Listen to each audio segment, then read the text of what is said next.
time has come for the main event. This is going to be a fucking barn burner, folks. So if you need to go take a piss, go do it now, because the time has come to talk about 8 hours of Lovecraftian Del Toro greatness. The Cabinet of Curiosities on Netflix. When this was first announced, what was your confidence level that it was actually going to be good?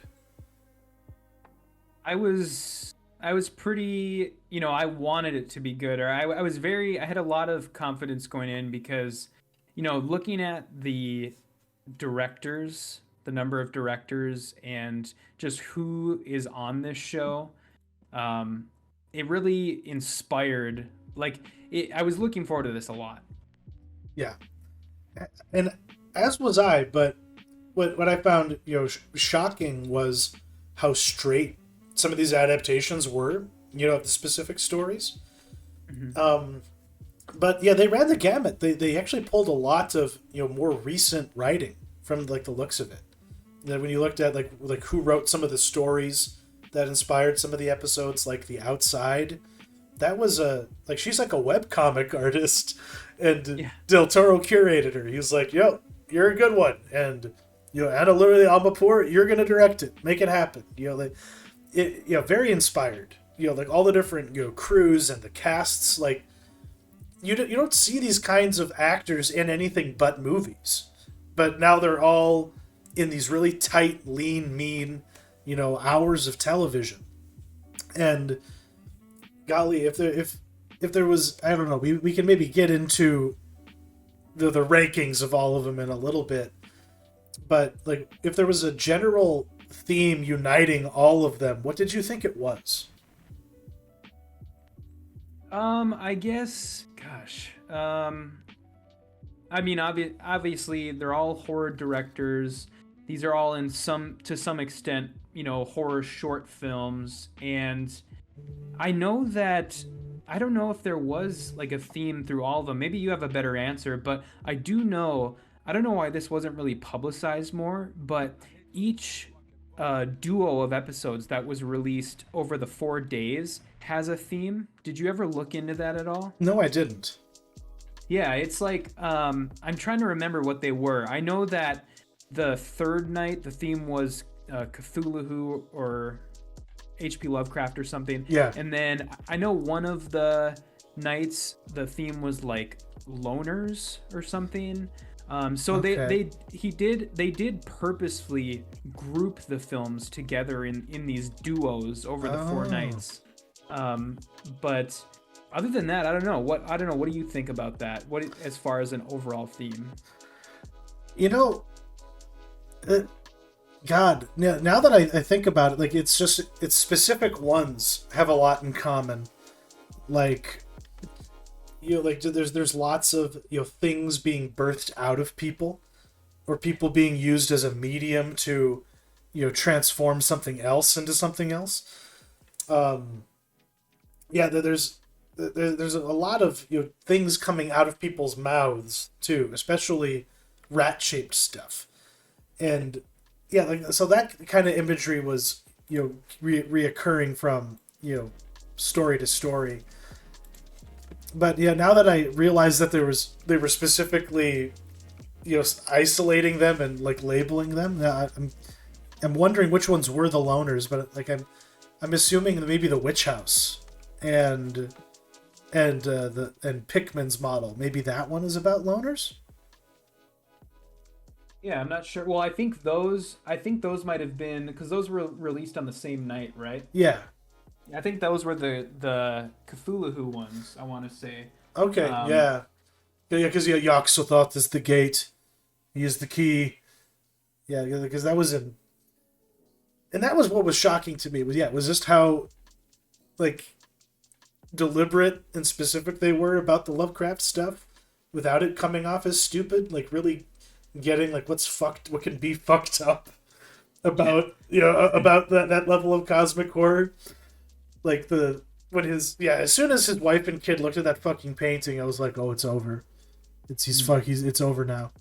I can't say I've ever read that story on its own, because a great deal of what informs my Lovecraft experience is Providence by Alan Moore, and that's really how I like even knew like what was going on in some of these like ahead of time, is because of what he did with that book.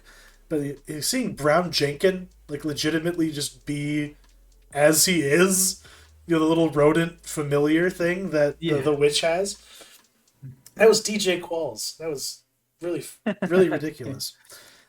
But yeah, like I don't know. I was just very pleased that they just did it. Like I don't know. Some of them weren't as effective. They like I think Pickman's model wasn't as good as it could have been. They all have great moments, but some of them just kind of feel a little rote. Like we're just going through the motions of of Lovecraftian spookiness. But then there's others that just you really fucking grab you by the fucking balls, Yeah. and you give you a really tight squeeze and a twist. I think maybe we should kind of Yeah, backpedal a bit here. We're kind of meandering through I suppose. Yeah, the episodes, so let's. I don't know. You want to go back to sort of the beginning, about and the just kind of yeah. talk about them, take them one by one. We could just jump into that. Yeah. Yeah, and then we can talk about which ones were our favorites.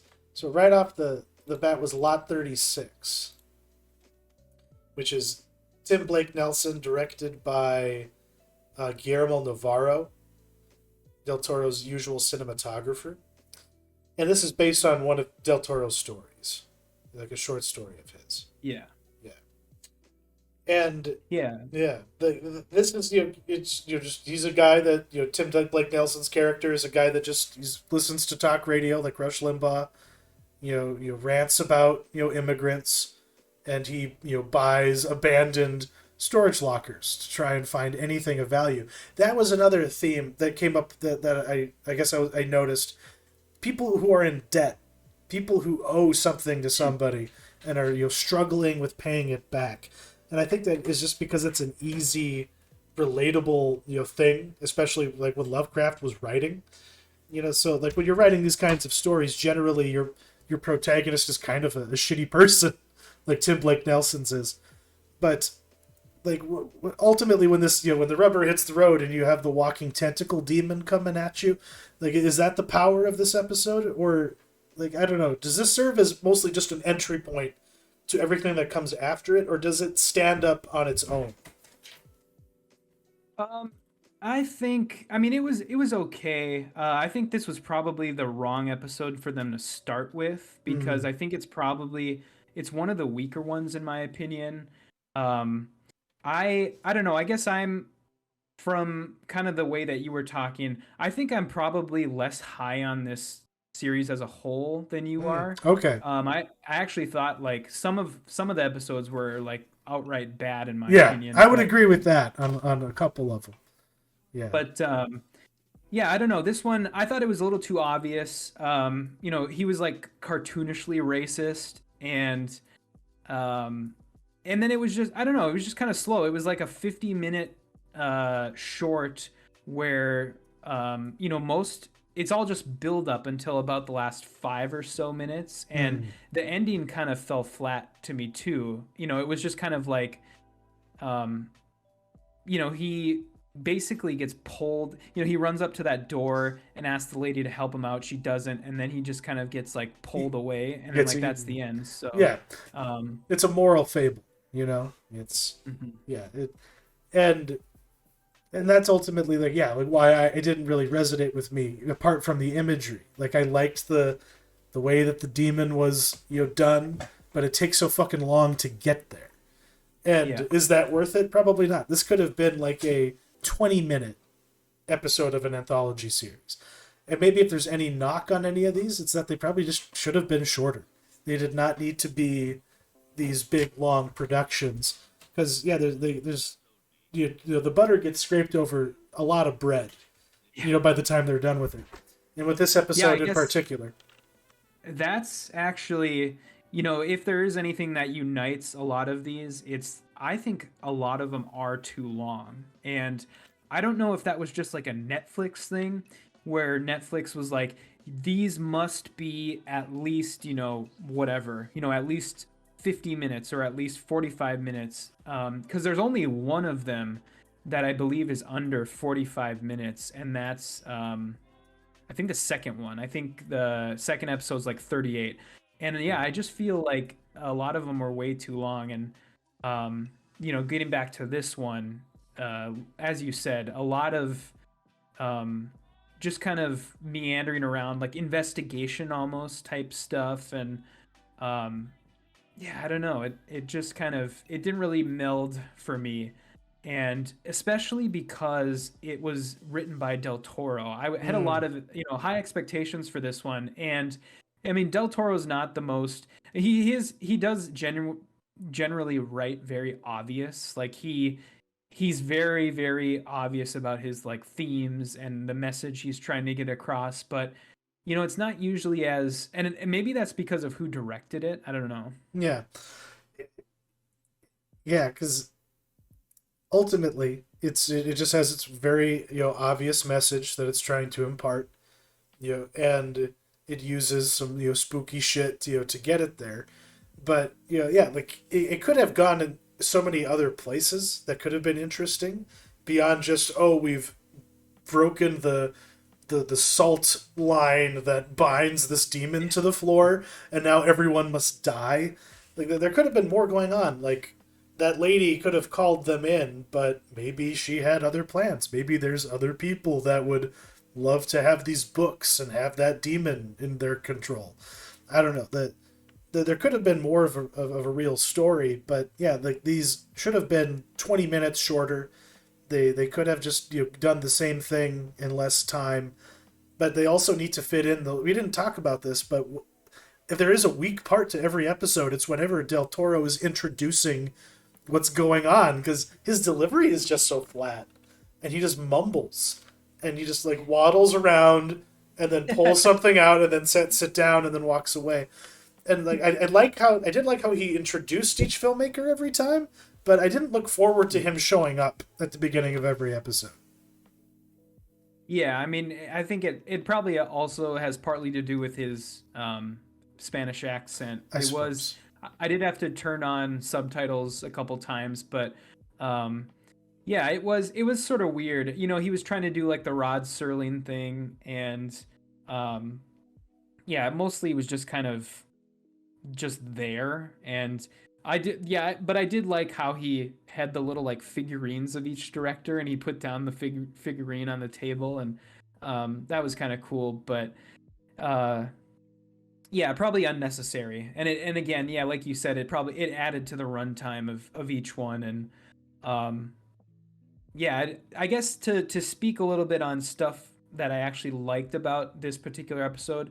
I did like the design of the demon when it was still like in the girl's body when she was on the Hmm. ground, and like her face was gone, but you could see the tentacles like writhing where her like in her like head cavity. Yeah. And that was kind of cool. And then I also like um the detail of the automatic lights in the storage place, where you turn the crank and then it slowly ticks down until the lights turn off, because it's like a 24-hour storage place. Yeah.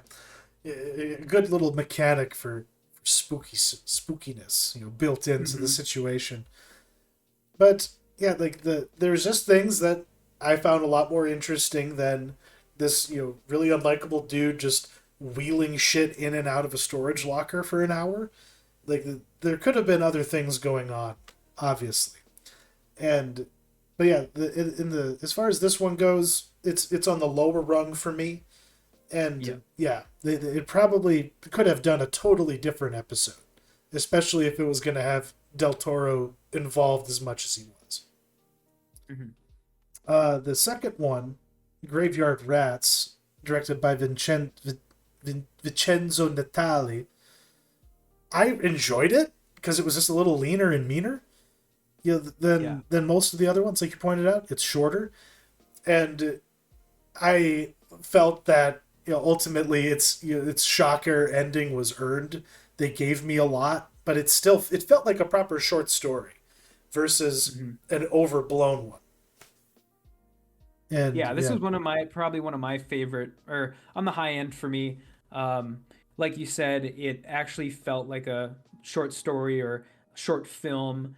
And um, I don't know, out of all of the sort of premises of any of these, this one, for some reason, it irks me the most, or it kind of Okay. gets under my skin the most. Like this idea of being trapped in like a underground network of tunnels in a graveyard where there's no way out. I don't know. That just, it really got under my skin as I was kind of thinking about it. And I really like the designs of like the monsters, the multiple monsters that the short had. Yeah, the rodent of unusual size that is nursing an endless horde of rat babies. And yeah, the zombie that just keeps going, mine, mine. Yeah, there was funny things, and a Cthulhu creature, that was worshipped by somebody. Yeah, like Yeah, that is interesting. it had subtle What world was building. Yeah, what was the idea behind that, do you think? Like, as far as um is that like a remnant from like a older civilization that's been, built on top, or is that somebody's like secret lair or something, or what do you think is the idea behind that? that's I think based on what is set up within it, the episode itself, he references that like there was people would worship strange gods and temples built like in caves underneath the town. So yeah, I think that it was just something that like early immigrants or even pre like Western colonialization, like Native American worshippers of something, or like that might have been where like what do they call like the fish people, like maybe that's where they Oh yeah. operated, or it's a rat god. I'm not sure. Maybe we're looking at it wrong. Maybe it's not Cthulhu. Maybe it's just a giant rat king that Hmm. is sentient. Yeah. But either way, it had some really ghoulish and good gore in it, and yeah, you still felt bad enough for the guy, but then you had to remember, oh yeah, he robs his own graves that he's supposed to be protecting. Yeah. This guy deserved it. He was just mad that the rats were beating him to the punch. Hmm. Yeah, and one of the, I'm not really familiar with the actor, the Yeah, main actor, but his name's David Hewlett, and I thought he did a very, very good performance. Because yeah, like you said, he's kind of a piece of shit, but you still kind of felt bad for him in some ways because he was a little bit of an idiot too. So yeah, a little bit of an oaf. Like, yeah, of course he lost at cards. He has no guile. He's just a mark, completely and utterly a mark. And the Mhm. one time he thinks that he's got something figured out at all, just blows up spectacularly in his face because he gets all the gold. He finds all that all those goodies and the sword, and it doesn't even matter. Because he fucked up. And now he's just more rat food. So I dug that. Mhm. Now this next one, Angie really liked, and I really did not think I was too into it. It was just a little too weird, and I didn't understand what it was trying to say. But The Outside, starring Kate Micucci from Hall and Oates fame, directed by Anna Lily Amapour, and yeah, Haley Z. Boston for Brand New Cherry Flavor. I think she was just one of the writers on that. Yeah. Yeah, and it's just a weird little Midwest housewife who works at a bank and has an awful haircut, and then sees a creepy commercial starring Dan Stevens and starts buying sentient lotion. Yeah, I guess. Yeah, it's kind of hard to tell because yeah, sentient lotion that, or almost like I don't I guess I just still don't really understand what it did at the end there where it like enveloped her, but then I don't know if it like went into her body and then that's how she became like hot and popular or whatever. But Yeah, yeah, it was very, very weird. And this is probably, I mean, because of who directed this is probably the one that I was looking the most forward to. And was kind of a disappointment to me, kind of like you said. Out of all of them, definitely the one that didn't need to be as long as it was. There was like certain shots that lingered for so, like specific shots in this that lingered for so long, and I'm like, why is this lingering? Like in particular, there's one, well, when she goes back to the bank as her new self, and the shot lingers for like probably like 20 or 30 seconds and nothing's happening. It's just like her smiling almost. And Yeah. yeah, I don't know. It was very weird. And um, yeah, it's a 20-minute idea stretched out over an hour. And was that just a little bit just like hubris on their part that they're like, oh yeah, we can do this. Like we can get a we can just mine this. We can just throw anything against the wall, it'll stick. But yeah, like, and I didn't, and that nothing is happening. This one was so boring. It's Hmm. just her scratching, slathering lotion on herself, watching TV, and talking with her husband about, like, arguing with him about whether or not she should keep using the lotion or not. And Yeah. it honestly and I don't know, like there was the aspect of like the TV talking to her and the whole like pseudo retro aesthetic that it has going for it. I've seen that in so many indie horror movies lately and like weird surrealist dramas as well. I can't remember the names of any of them, but they're so like even like Adult Swim. Like this felt like the Adult Swim kids were given way too much money, and this is the end result because it even has, yeah, Mikuchi being in this just feels like weird alt indie project that got out of control, Hmm. and then Del Toro signed off on.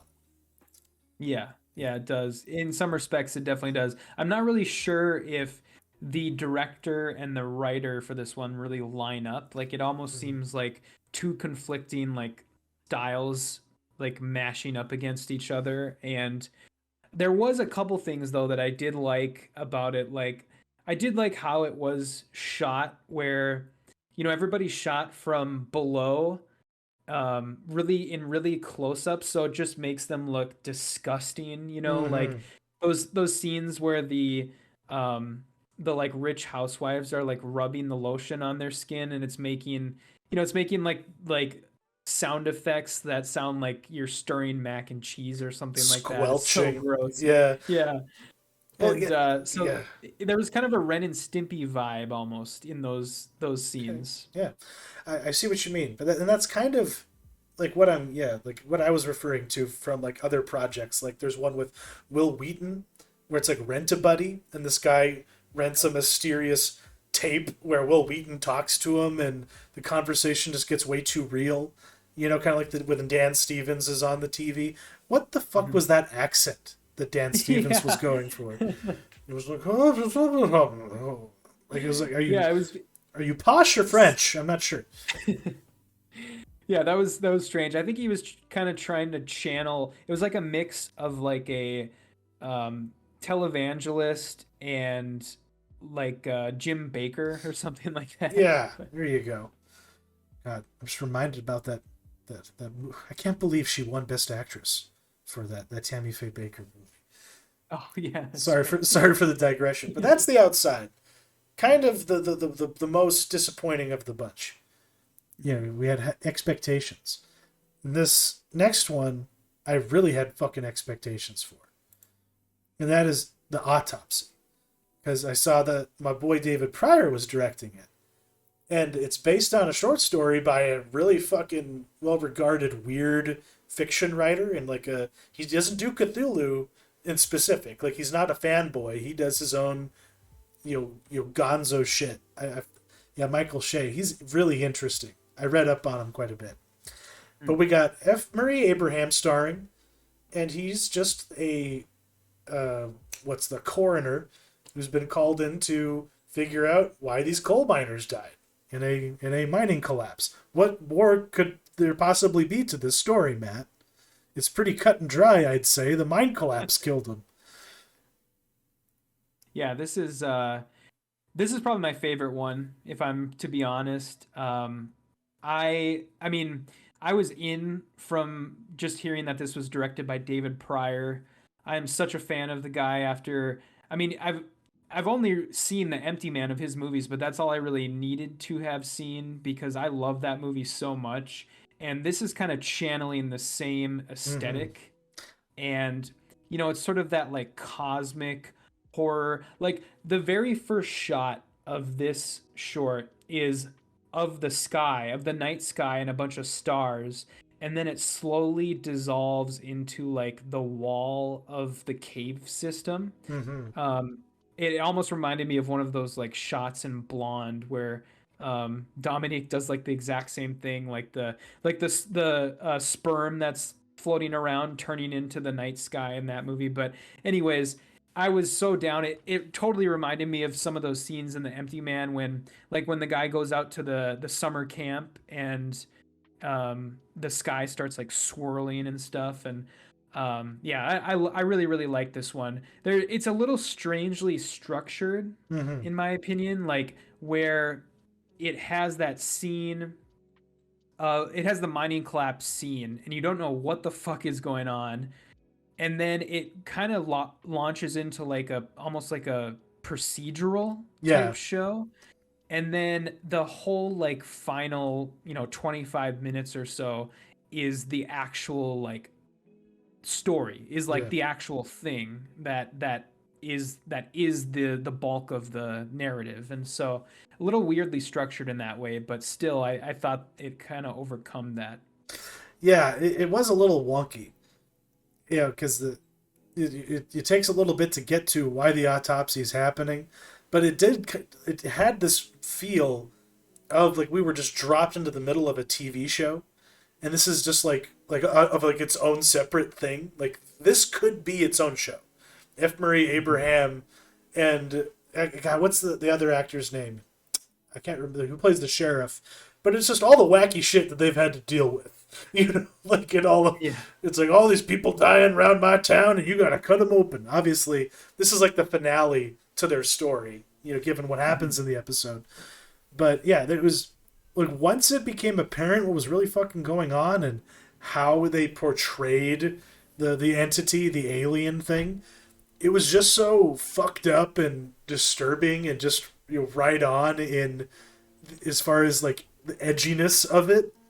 But yeah, as soon as like the true cosmic like mentality of that creature was put on display, I was just in my glories. I couldn't believe that it was actually going in that direction. Because yeah, Mhm. like we are just insignificant fucking things to these creatures. At least we should be in good cosmic horror.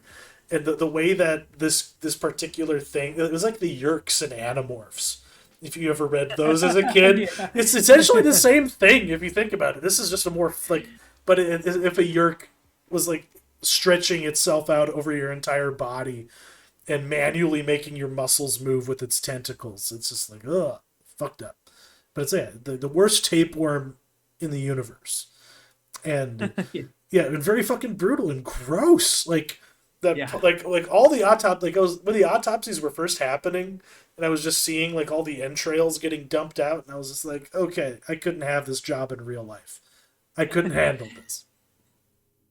Yeah, it was probably the hardest one to watch because especially towards the end when F. Murray Abraham is like gouging out his own eyes and ears Yeah, and with like a pencil. Oh God, that was so rough. And but yeah, it's totally. I mean, one of the better ones in my opinion, and it totally gets what it's going for. And I'm so excited to see what this guy does from here, what David Pryor does from here, yeah, because like I said, he's a guy who only has, I think, one movie under his belt, and yeah. so it's like I really want to see what his next thing is. For a guy that got his leg up in the industry by just doing the behind the scenes documentaries for David Fincher movies, I mean, yeah, like I have seen his work whether I know it or not, because who actually watches the credits for those things? Like I never did.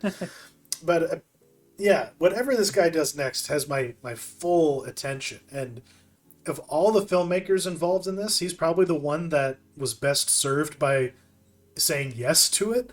Some of these other people, yeah, they made something, and like, and I revel in the fact that they got to do it. But when you get down to it, is all of it worth it? Maybe not. But this one absolutely was.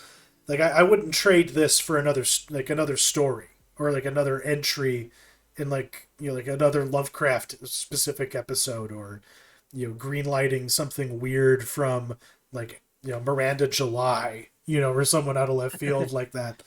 This is one I would definitely keep, and it's one of the two that I recommend wholeheartedly. But I'm really when we get to it, I'm really curious what your thoughts are going to be, because a little divisive, this one. But the next entry is one that I feel was really rough.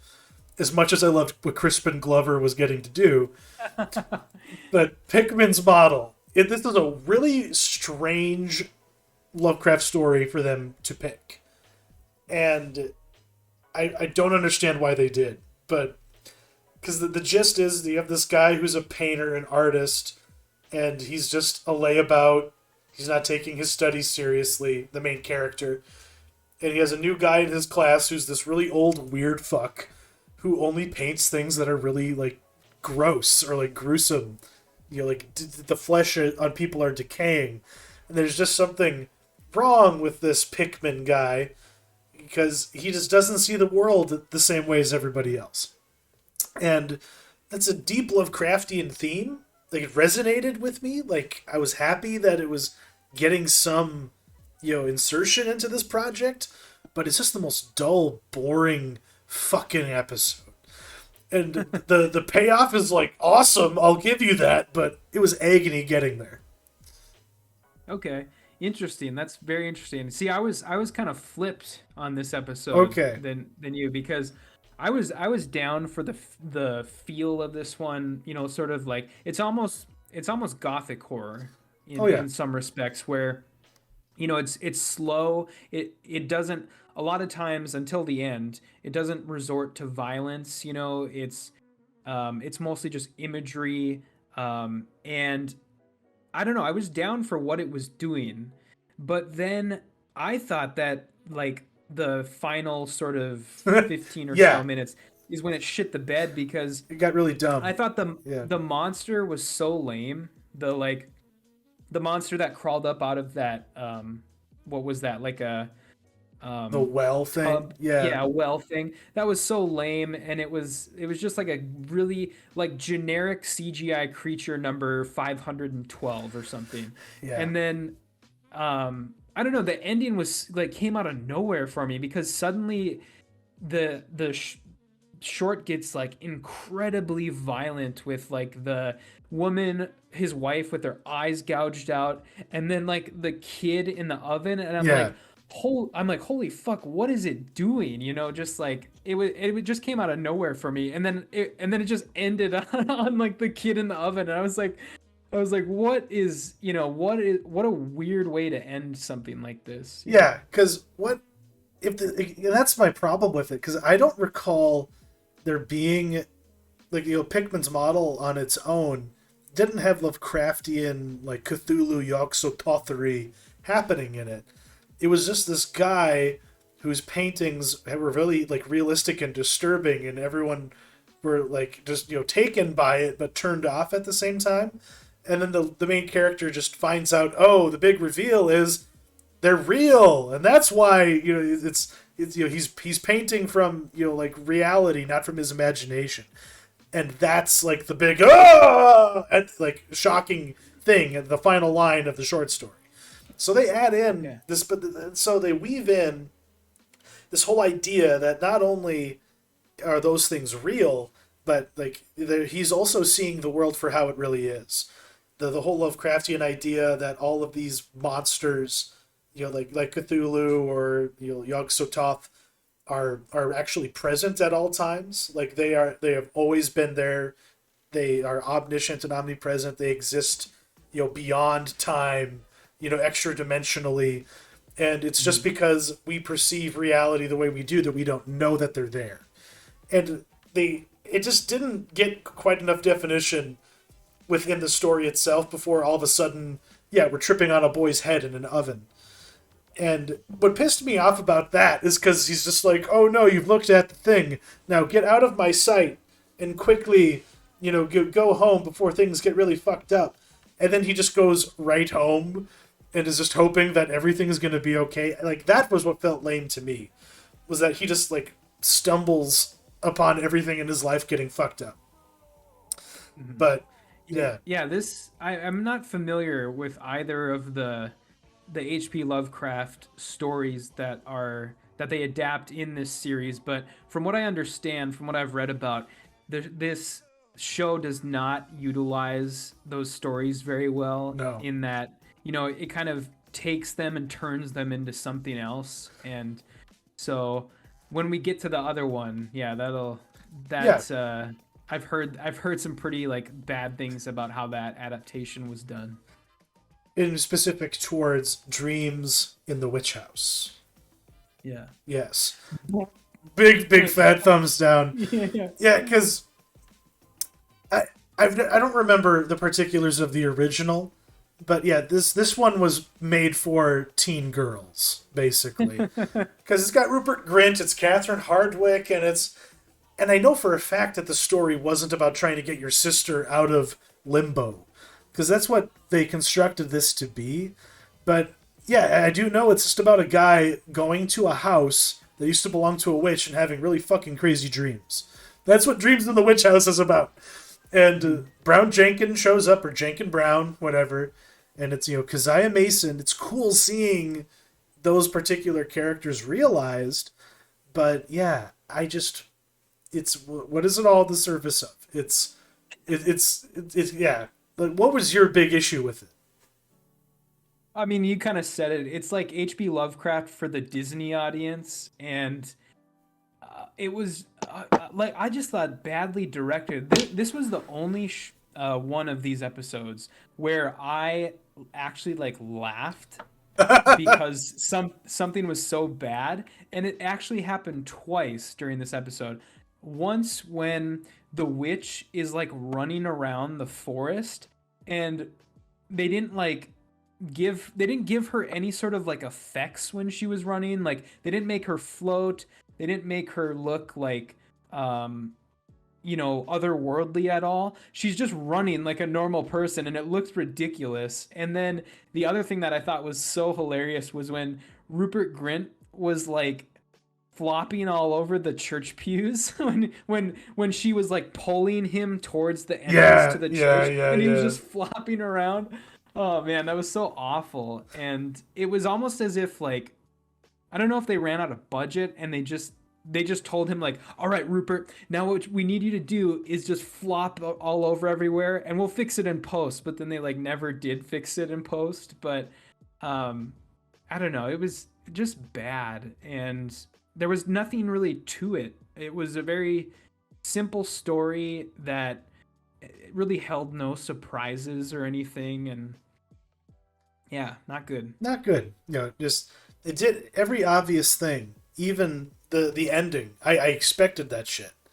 Because yeah, but at the same time, I loved it. I laughed out loud because Brown Jenkins gets the last laugh, and yeah, it was just awesome to see that realized. But the rest of that crap just got really old really quick. I didn't give a shit about his friend, but yeah, because there was just lots of, I don't know, really pointed casting. It's Netflix. I realize they're gonna do that, especially if it's H.P. Lovecraft. You're gonna want to try and make it more palatable and not cater to that man's worst tendencies. I understand that, but when, like, in the finale, when there's two black women in the church at the end, I was just like, okay, guys, there's a whole rainbow of humanity you could have cast in any of these roles. But yeah, it's really too bad, because I was excited about this one, even though it was Catherine Hardwicke. Like, I wanted this to be decent, but it's just, like, I liked the smoldering, like, I liked how they did Keziah, but the other parts, yeah, just cheap, not well executed, and repetitive. How many times do we got to see him go, oh, I'm in an opium den, and now I'm in a witch's house. I'm in the woods. I'm making ripples, man. Like, move on. And Hmm. luckily, it did get over with. It as long as it probably is. I think that one was like a full like 60 minutes, wasn't it? Yeah, it was Yeah, long. it was Hmm. long. But so miss me with this one too. But the next one, I am 100% unreservedly invested in on board for, and I'm curious what your feelings are because I fucking loved the viewing. The viewing was awesome. Yeah, it was. It's I don't know, interesting because you're interested in what's happening. You don't know what the fuck it what is happening, what is going on. You have no idea. And that's kind of what strings you along through this because a lot of it is just people sitting in a circle talking and doing drugs and drinking. And yeah, it was this thing. It was so out of all of the shorts, the most stylish. It had the best handle on the shorts aesthetic. Like he knew exactly what he was doing. He knew exactly, what props to use, and sort of that like 70s aesthetic was incredible. And yeah, I did really, really like this one. Um, I would say it's a little, a little meandering, but again, I'm starting to kind of sound like a broken record because all that could be said for almost all of these is Yeah, they're just too long. And it when it eventually got to the place that it was going, then I was like, okay, I get it now. This is interesting. So and out of all of them, I would almost say that this almost should have been its own movie. I almost I can wish see it. that. I almost wish that they could have expanded on some of these things a little bit more. But that said, the things that deliver probably deliver because there's nothing else going on. If you know what I mean, like we only have one fucking crazy fucked up sequence in this whole thing, and that's like the last 10 minutes of it or whatever. And Mhm. yeah, the rest of it is just really bizarre conversation, some tension. You're not really sure like who these people are, like, and why they're all there. Neither do they. And Peter Weller just gets to go fucking nuts, on space cocaine, and tell Eric Andre that he's harshing his mellow when he starts getting existential about staring into the void. So yeah, there's a very and out of all of them, this was like the only original story written for the project, right? Yeah, I mean, other than is I don't know, is Lot 36, was it written for this It or was was a it one of? it was a short story. Oh, okay. Yeah, I think you're probably right then. Yeah. And I think maybe that's why it has that. Like it had that more realized, you know, you know, encapsulating point of view with its how stylish it is, how committed it was to its aesthetics, and it all pays off. Even by the end when you have that like tentacle creature showing up, and they're all just mind melding with it, and it's so like because yeah, it doesn't really bother explaining anything that happens at that point on. We're just seeing it happen. But what was up with the weed smoke being the thing that woke it up? Like, because they're just looking at a rock, going, "Fuck, man, it's a rock, Yeah. space rock. What the fuck, And then he just blows a J smoke into it. And all of a sudden, all hell breaks loose. Yeah, I guess I don't know. I mean, it was well, I mean, first of all, what is your cuz I think this is probably the most ambiguous one too, like Mm. overall. And so what is your interpretation of what is even going on in this one? Like as far as why these people are here Yeah. and what they're doing. See, it reminded me of a Michael Crichton movie or a story because you have this crazy billionaire who's happened upon this groundbreaking reality altering discovery, and he's like, okay, who are the smartest hippest cats I could get around to show this to, and and he picks out a graduate student who wrote a really wicked thesis that he feels is confirmed by his discovery. So okay, we gotta have her. We gotta have we're gonna have to write an album about the experience. So we need to have Rick Rubin on hand. It's a super producer. To get all that together, and we need a guy that writes books for some reason, and then a hacky, ESP fraud, like a psychic guru fraud guy. I don't know why he's there. And I don't even know how real his powers were. But those two characters were just there to be dicks to each other and for exposition purposes. To be like, oh, you don't recognize so and so? Well, he's special. But yeah, like I don't know. What was your original question? I got lost in my train of Oh, I was thought. just asking Yeah. what your interpretation was, and Oh, yeah, that's kind of the similar, wavelength I was kind of interpreting that was he had basically gathered together these people who were sort of like either like the most well-known people within their field yeah. or like trailblazers within their field, and he's just getting them all together to try and figure out what this thing is. And but by the end of it, none of it matters. And this kind of goes back to your original question about the weed smoke. Despite the fact that you're getting all these like supposedly like smart people together, in the end none of it matters because some pot smoker guy just blows weed smoke at it, and it does the trick basically. Yeah. It maybe calls to mind, Nope a little bit, because it's like just like you don't blow weed smoke in a dog's face. Don't blow weed smoke in the face of some cosmic horror from beyond the stars. Like that's the first lesson.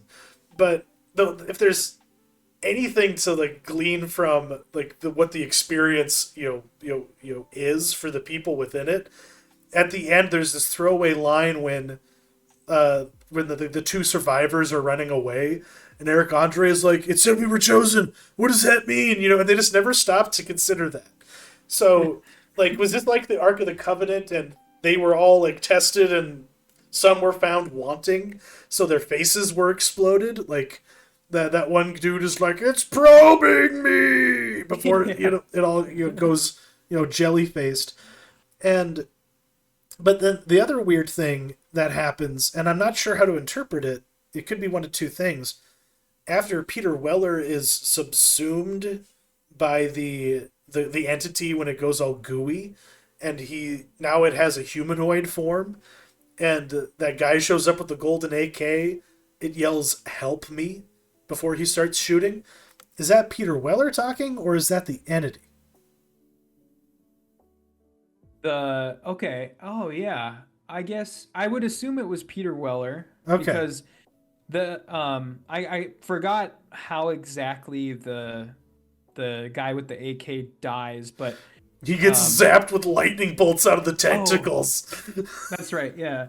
So I mean, I would assume it's Peter Weller then because he must be sort of crying out from within the entity, and but then the entity sort of like retakes control and zaps Uh huh.